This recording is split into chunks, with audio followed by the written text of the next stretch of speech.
you remember the first time you ever did karaoke? Ever? Yes. When? First time karaoke was college trip. So college trip, Manchester, in a very basic bar. I think, from my experience, and I feel like I've done a lot of karaoke, as have you, I think that I know what makes a good karaoke night. We've had this discussion with people before. I think in nights out generally, but karaoke perhaps more specifically, it's like that Monica quote from Friends. She's like, and it's like, she's obviously well known within the series for being like super like strict and stuff, but she says that thing, rules help contain the fun. Rules are good. Rules help control the fun. And when she says it, people take the piss out of her.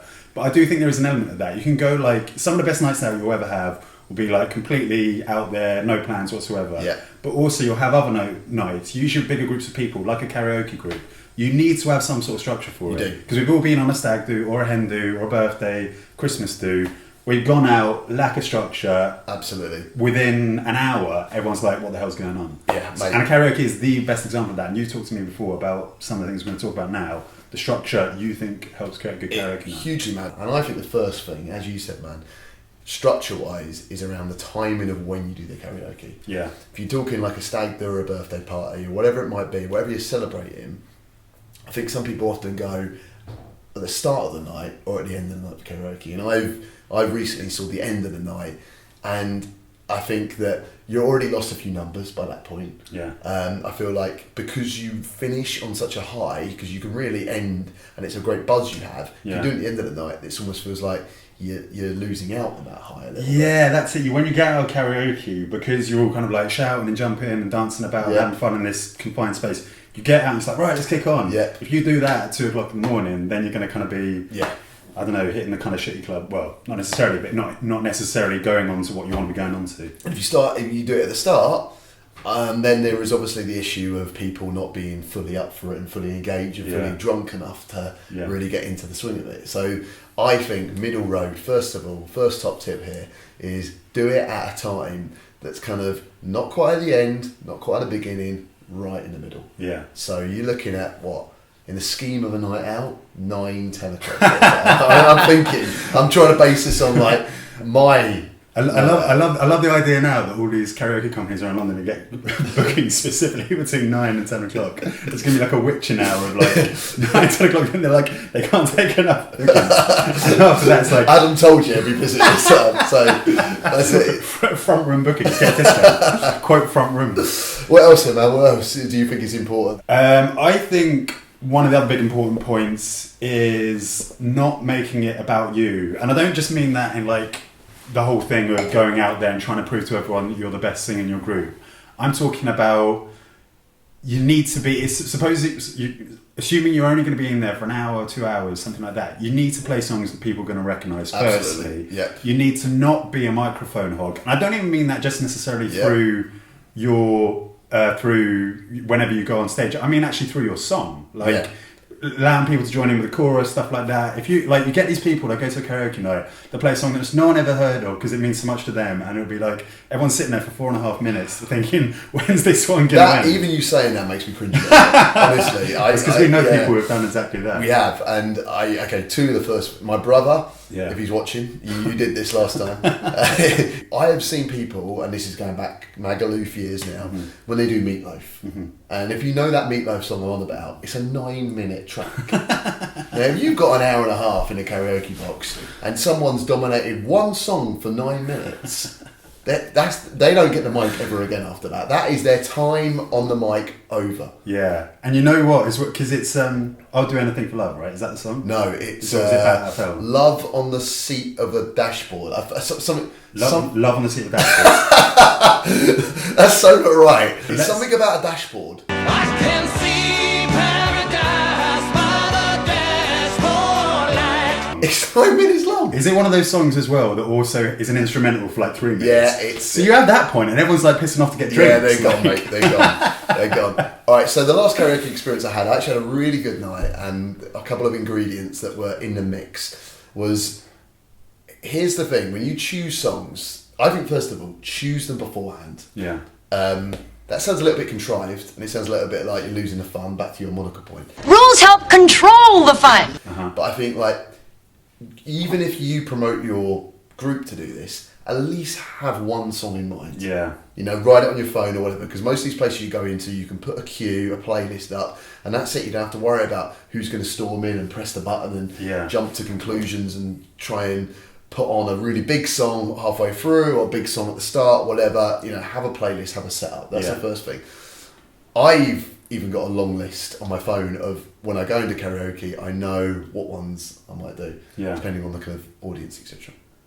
So I think that's important, but also finding the song that is really key in terms of, is it too mainstream? There's an extreme there, like, okay, Mr. Brightside, Wonderwall is another one, and then you've got the other side, like you said, too obscure. Yeah. No one knows it, no one's ever heard of it, it's personal to you. Yeah. You've got to find that middle part. Yeah. You've got to find ones that were in the charts, people recognise it, haven't heard it for a while, they want to sing along to it. A good one we did for last time with that was All Saints Never Ever. Never, ever, ever, ever felt so low. Oh yeah, that is a good one. Yeah. That's completely... Yeah, absolutely. And it's one of those songs as well, what's good about that is when someone plays it, if they haven't been looking at the screen, they're like, oh. Yeah, do you know what I they mean? hear the if it's music Wonderwall, coming. they're like, oh. If it's that, they're like, oh, I haven't heard that in a while.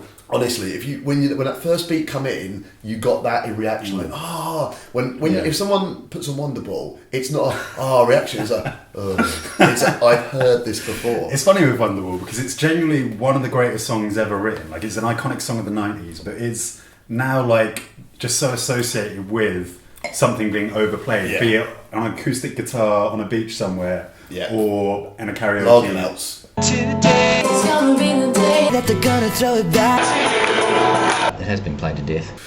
But yeah, no, I completely take your point. I think there's finding, and I think it is quite a large gap. I think there's probably only a few songs at the far end of popular and a few songs at the far end of really unpopular.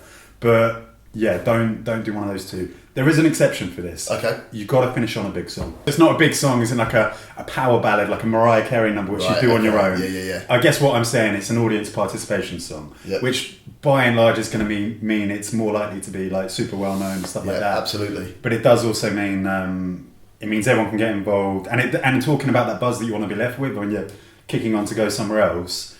You want everyone to be feeling that. You don't want the one person to be feeling that. No, and if I'm honest, Hey Jude is the one. Hey Jude for me is the pinnacle of you finish on that, because when we did come out of the last karaoke place, everyone was still singing. Yeah. The reason Hey Jude's so good is because it just has that one line over and over again at the end. And when you're leaving, you are singing na na na na na na. So what we're saying to people is a top tip, not only end on a big song, end on Hey Jude. Okay, so in summary, the kind of 4 key takeaway points here are, what were your 2? Pick your timing of when you do the karaoke. Which we decided was like between 9 and 10 o'clock. We did say that. Yeah. Not too early, and don't make it the last thing, especially if you're doing like a stag, a hen, a birthday, whatever. Cool, yeah. The other one was the song you pick, or the songs you pick, make sure not too mainstream, not too obscure, somewhere around in the middle. Cool. And my 2 were, it's not all about you, so it's a group experience, try and get everyone involved, even Dave from accounting. Who is this Dave? I don't think Dave's I've ever... literally never worked with... Actually, no, I freelance. My accountant's called Dave. No, I don't believe that. I 100% I want you to message this guy tomorrow, Dave, and go, mate, you ever done a karaoke? And I bet he's done a Meatloaf song, Love on the Dashboard.